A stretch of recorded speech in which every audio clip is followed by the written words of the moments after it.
This is the Garda Sergeant in Castlebar.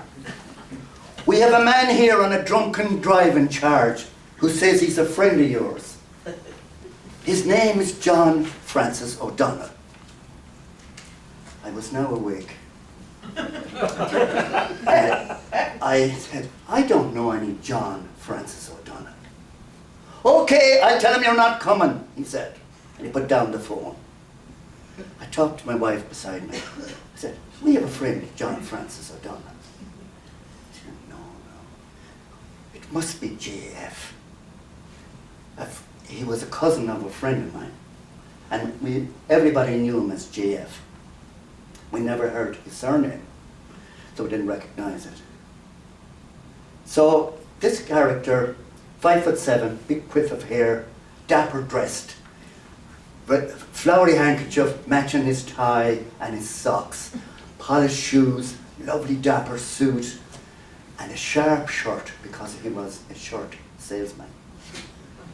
So I rang the sergeant back and I said, I'll be over to tend to him. So now I went downstairs and made tea.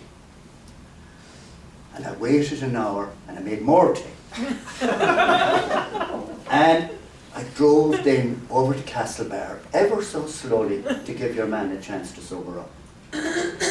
And I went around Castlebar twice. And when I arrived at the barracks, the sergeant stuck out his head. He says, "You're too late," he says, "you're too late." He insisted on calling another doctor because you couldn't come in time. I couldn't believe it, the man was that bad. Anyway, the night was ruined and I went home. I forgot all about it. Till a month later, I was visiting the friend, and who turned up but JF? All with a quiff, big smile out to there, "How are you doing?" And I said, "I tried to help you a month ago to give you a chance." He says, you don't know the half of it. "Get a pint for me there." And he took a big slug out of the pint, and he says, "I was driving down from Dublin to visit my cousin in Westport. And going through Castlebar, outside McCarthy's pub, I saw a friend. So I decided to go in and have one drink with him. And one led to another, and he had a skite." So, later on, he was driving for Westport carefully, and a quarter mile outside Castlebar, he decided to stop at the handball alley on the left and have a pee.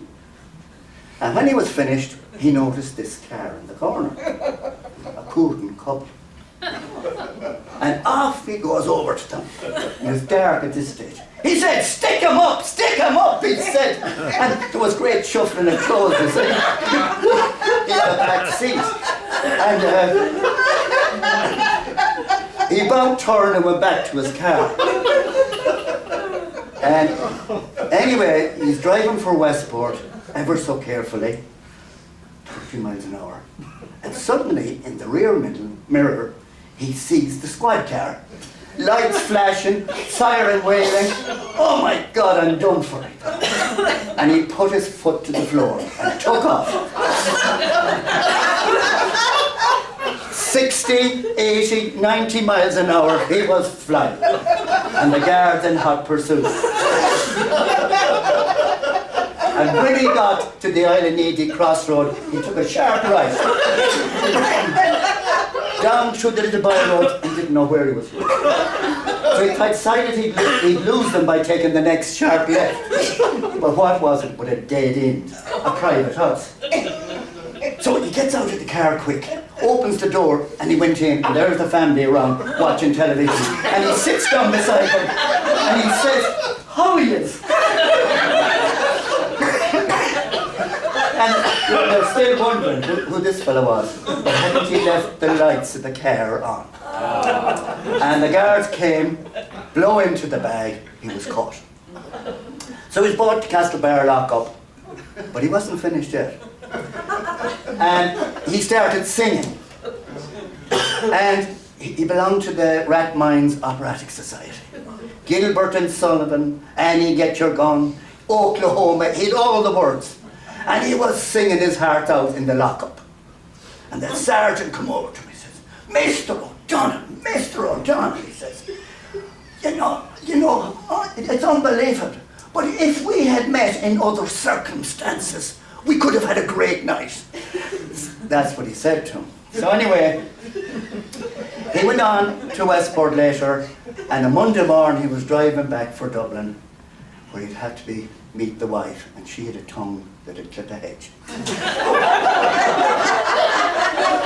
And who did he see but his friend Paddy in a big lorry, and they flashed lights at one another and they stopped. Very little traffic that time. This is 1971.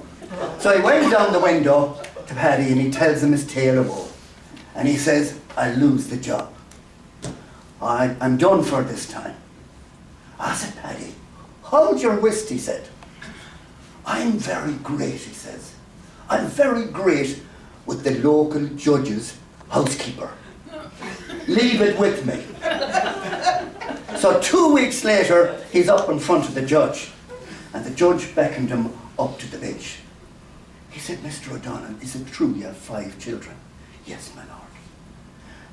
"And is it true you lose your job if you're convicted?" "Yes, my lord." So how to get out of this dilemma? The judge found that he was not arrested while driving, and he got off in a technicality. And later that day, JF went across to the bar across from the court, and he was in the snug, drinking pints and chasers, celebrating the great result. And there was a tap on the window of the snug. Who was it but the judge? And he said, "Mr. O'Donnell, is it all right if I join you for a few drinks?" "Oh, you're so heartily welcome, your worship," he said. And he welcomed in. He says, "What would you like to drink?" What the judge liked was a straight double gin, no mixer. Now the moral of the story, you don't have to be related to Ming Flanagan to get off on a drunken driving.